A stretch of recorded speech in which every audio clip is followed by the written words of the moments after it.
You're still watching Ways now. Add a little fun and excitement to your life by celebrating Fortune Cookie Day. These engaging biscuits always have a suitably general clairvoyant message inside, which normally promises good health, luck, or fortune to the recipient. It's always nice to get an assurance of pleasant things to come. So a fortune cookie or two is just the thing to provide an intriguing and delightful break in the day. So every year, more than 3 billion fortune cookies are made and enjoyed by delighted fans. It's time for everyone to enjoy this special celebration. That is the Fortune Cookie Day. Hey! I remember that every time I go to a Chinese restaurant, I always look forward to the fortune cookies. But a billion fortune, 3 billion fortune cookies. Not being so.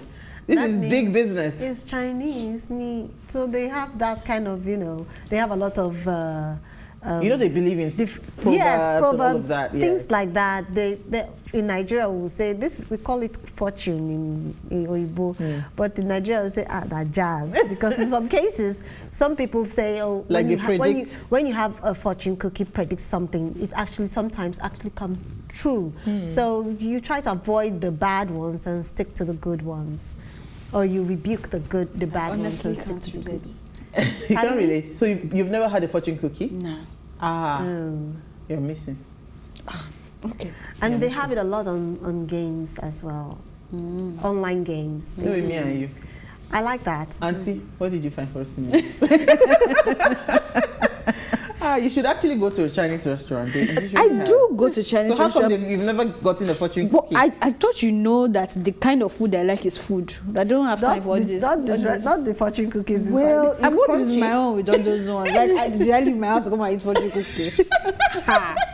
No, but they usually give it to you either, I think, after your meal, on your way out. It's like a treat, yeah. That means they've been cheating me. They've been cheating you. Please, or maybe when they look at my face, they know that this one, this one is not interested. Okay,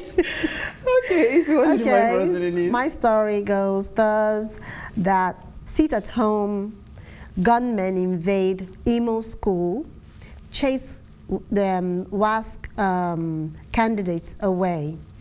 Unknown gunmen have attacked the comprehensive secondary school Nkume in Njaba, local government area of Imo State, following the declaration of sit-at-home order by the proscribed indigenous people of Biafra, IPOB or ECOWAS, I don't know which day. Okay, but bottom line is that IPOB has done this, and the armed men reportedly invaded the school premises when some students were participating in the ongoing 2021 West African school certificate examination. Now, to who? The question here is, who will lose? It's not the state.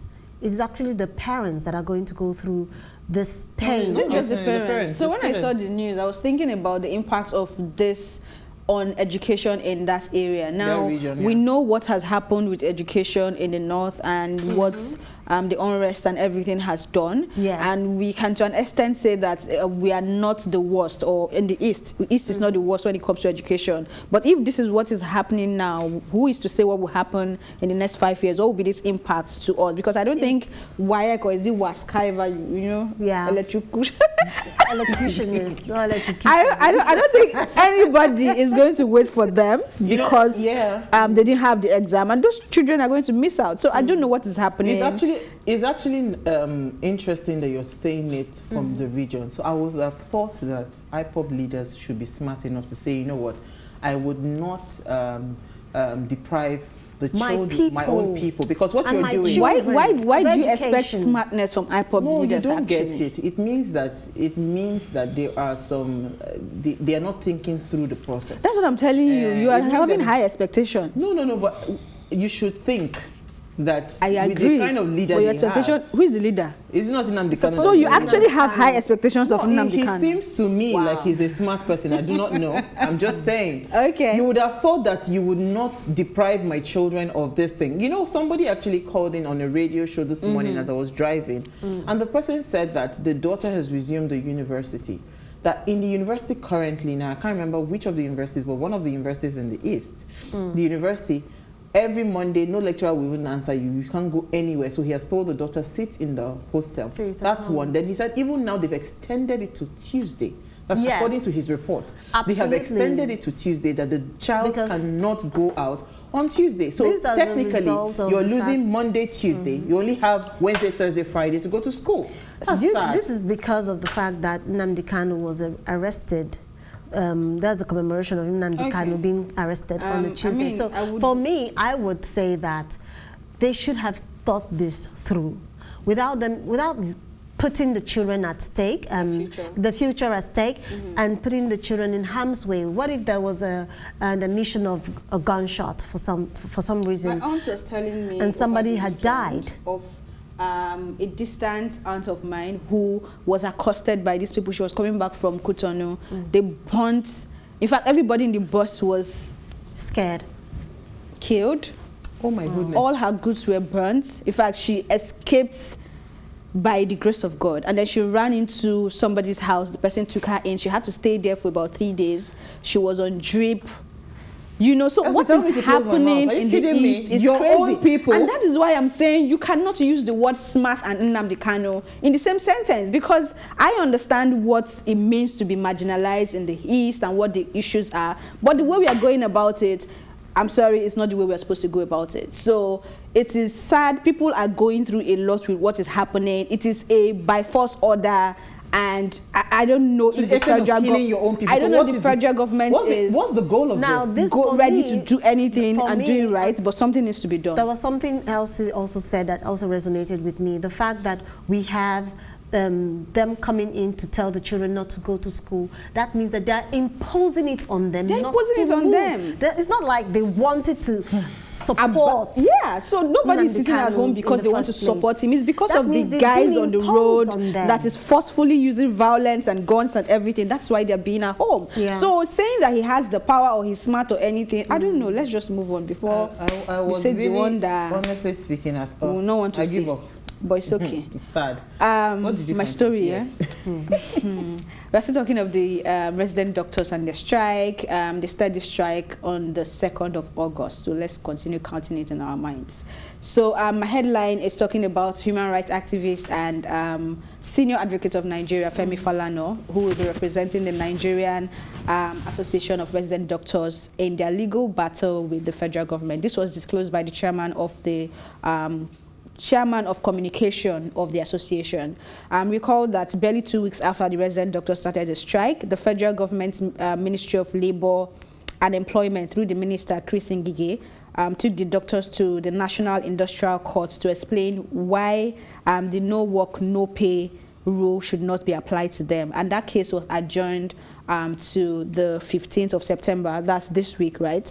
So they need to go to court, and I guess that's why he's coming in to stand for them. And I think this is commendable because you always call him the human rights lawyer, yeah, and I think he's always done his best to sort of stand up for people when he can.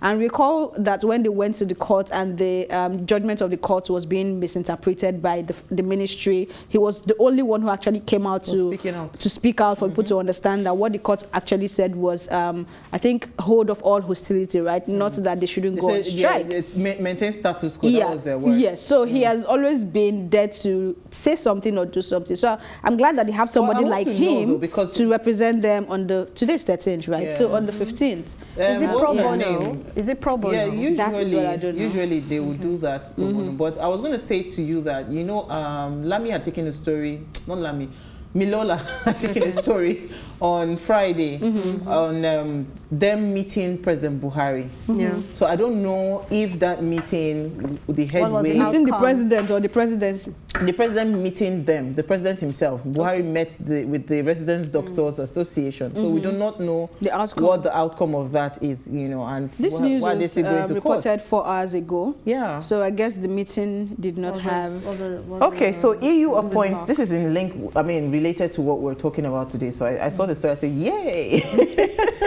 EU appoints 25 Nigerian youth into decision-making board. So according to the story, these young people, they will be helping in shaping and implementing EU programs and strategies within the country for more inclusiveness. And this part of, according to the report, this is part of EU's commitment to incorporating young Nigerians in decision-making processes.